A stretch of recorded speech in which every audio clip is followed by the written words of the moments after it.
Welcome, everyone. Pull up a chair, get comfortable. I'm really glad you joined me for this explainer today. You know, looking back on my decades as a financial mentor, now happily retired, of course, I've had the absolute privilege of sitting across the desk from thousands of folks. I've watched fortunes rise and, well, unfortunately, I've watched a lot of fortunes fall too. People are constantly asking me for this secret, magical mathematical formula to getting rich, but what I always tell them, and what we're really going to dig into today, is that true financial freedom, it doesn't start in a spreadsheet. It starts right here, in your head. We're going to look at the architecture of the wealthy mind, and I promise you, what you're about to see is going to completely change how you view your own bank account. Okay, let's dive into this, because this is literally the ultimate financial riddle, and I've seen this exact scenario play out time and time again in my office.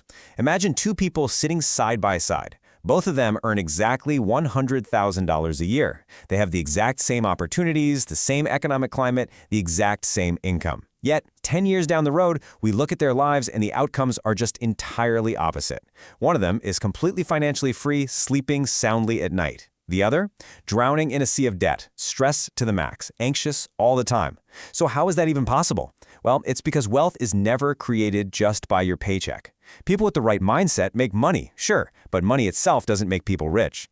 I want you to just pause for a second and let these words really sink in. Money doesn't change people. It reveals people. It's honestly one of the most profound truths you'll ever learn. There's this massive misconception out there that if you just, hand someone a giant sum of money, all their problems are just going to vanish and they'll magically become a responsible, wealthy person. But money is just a magnifying glass. If someone is careless with $100, they are going to be disastrously careless with $100,000. If you're constantly blaming others for your financial stress right now, adding more zeros to your account won't magically make you responsible. This is exactly why we constantly read those tragic stories of lottery winners who end up completely broke just a few years after striking it rich. It wasn't the amount of money that failed them, it was the mindset behind it. So let's look at our first major concept here, scarcity versus abundance. Picture this. You're walking down a grocery aisle and you spot a simple notebook for $10. How your brain reacts to that price tag. It actually tells me everything about your financial future. The scarcity mindset immediately recoils. It hyper-focuses on limitations, thinking, I can't afford that. And over time, this becomes incredibly dangerous because you stop taking opportunities, you get terrified of investing, and you end up trapped in a very, very small comfort zone. But the abundance mindset, it looks at that exact same notebook and asks, how can this help me earn 10 times more? See, the wealthy look at books, courses, skills, not as draining costs, but as absolutely crucial investments capable of generating massive future returns. They think completely differently before they ever even spend a dime. Which brings us to our next point, escaping the pleasure trap. Look, our brains are literally hardwired to chase short-term rewards. The ping of a notification, a quick online purchase, that shiny new luxury gadget. This addiction to immediate pleasure traps so many high-income earners in what we call lifestyle inflation. And this brilliantly illustrates why so many stay stuck. As their income goes up, well, their taste in cars and restaurants goes up right along with it. They aren't actually buying freedom with their new wealth. They're just buying bigger, more expensive bills. They end up trading the ultimate prize of financial independence for the temporary thrill of a luxury car payment.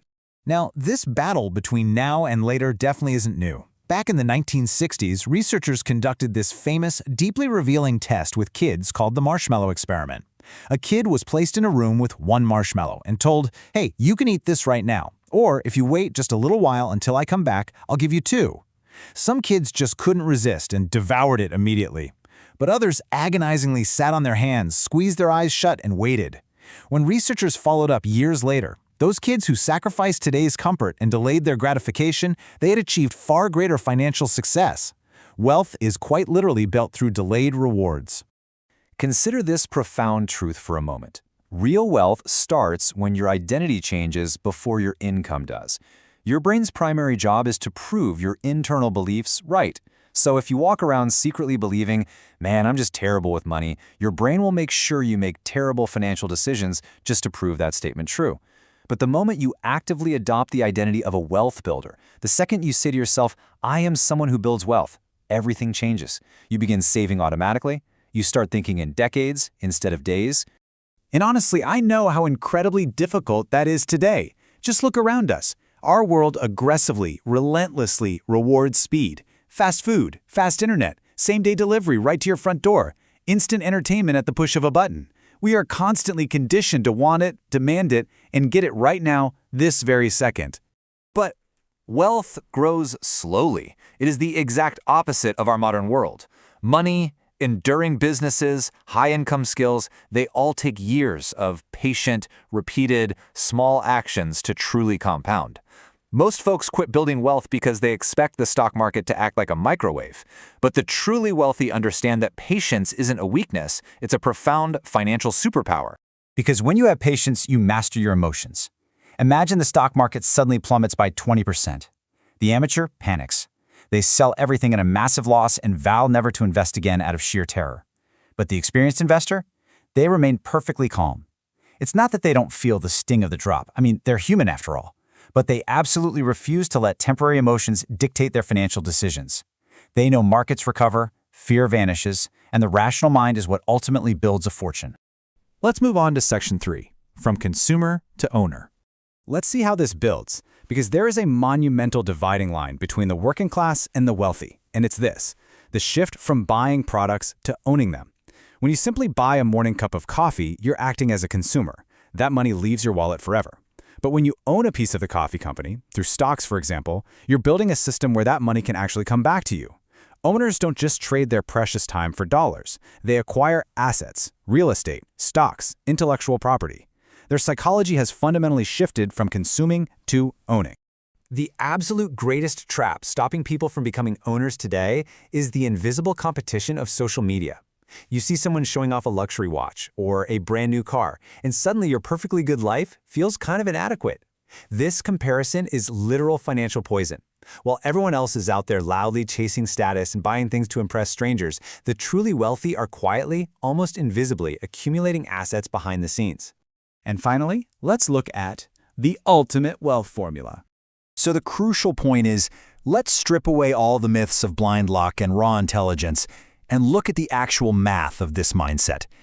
Wealth equals your income, plus your discipline to save it, plus the patience to let it grow, plus consistent investing, minus your emotional decisions.